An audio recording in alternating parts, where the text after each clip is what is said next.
Make Change. The book is out. While we're talking politics, I was very, very annoyed for you over this past few days. Yeah, it's okay. It's funny because, like you said, like I feel like once every 5 or 6 weeks you trend on Twitter. Yeah. And for me, it was frustrating because people were putting a tweet that you had up I don't know, during the primaries up against. It was even before the primaries. I wrote a tweet in 2018 before the Democratic primaries even started, before Bernie had even announced. And I hadn't actually endorsed Bernie yet. And sincerely, I was open to endorsing someone other than Bernie. And I said that to Bernie and others, that I wanted to see who all was going to run. And I just said, I know 2 candidates that I won't be endorsing for the Democratic nomination, Joe Biden and Kamala Harris, because of their role in helping build mass incarceration. It wasn't that I would never support them in life or never support their policies, but I knew endorse them as they weren't, and I wasn't even talking about for president. It was, the tweet was actually in a tweet thread. People removed. Well, I was going to say the one tweet that they tried to use against you from this week was like the last tweet of like 4 or 5. Yeah, I wrote. So that's what they do. So I wrote a tweet thread that was also still very critical of 100%. Kamala. And just to, like, I have a friend, Jamal Truelove, and Jamal was wrongly convicted of murder in San Francisco, a murder he didn't commit, spent 8 years in prison, and he was convicted by Kamala Harris. It ruined his life. Wow. And the city of San Francisco had to pay $10 million in that wrongful conviction suit, and it changed Jamal in immeasurable ways. So, like, as district attorney, she was deeply problematic.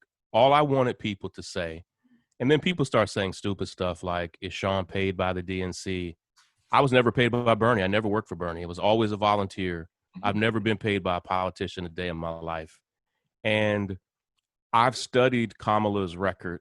I have no desire to be buddies or friends with her or with her campaign.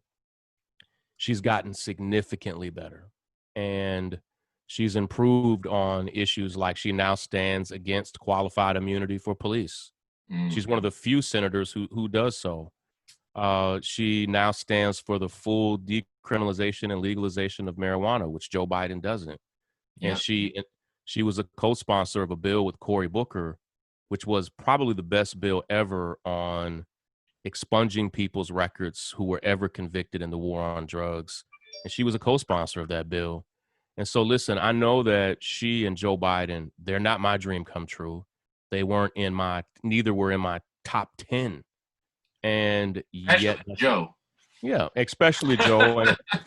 and because here's the thing, I can't say for Joe what I can say for Kamala. She has evolved and improved. And if people don't want to give her credit for that, that's says something about them. Mm-hmm. But Joe hasn't. And Joe basically still won't acknowledge his role in building mass incarceration. He still won't stand for the most basic policies that are actually popular among Democrats, including universal health care, including basic criminal justice reform policies. And it's not because of his age. I don't accept that. It's him. I saw Bernie. He lacks a lot of humility. Joe Biden doesn't have a lot of humility. Oh, he doesn't, man. And he couches it in some other things, but no, he's he's always been that way. And I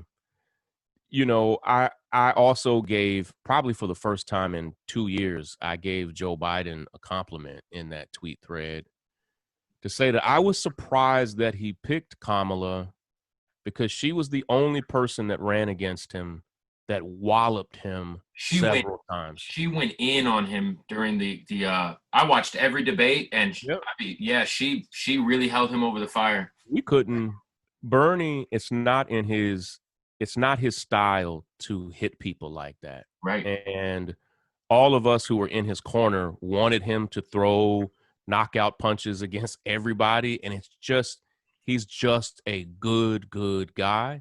And Kamala was a former prosecutor, what we were just talking about.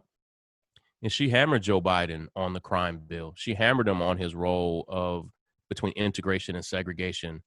and they were probably two of the low moments for Joe Biden in the whole debate. And so I said I thought it took some level of guts for him to pick the candidate who hammered him the hardest.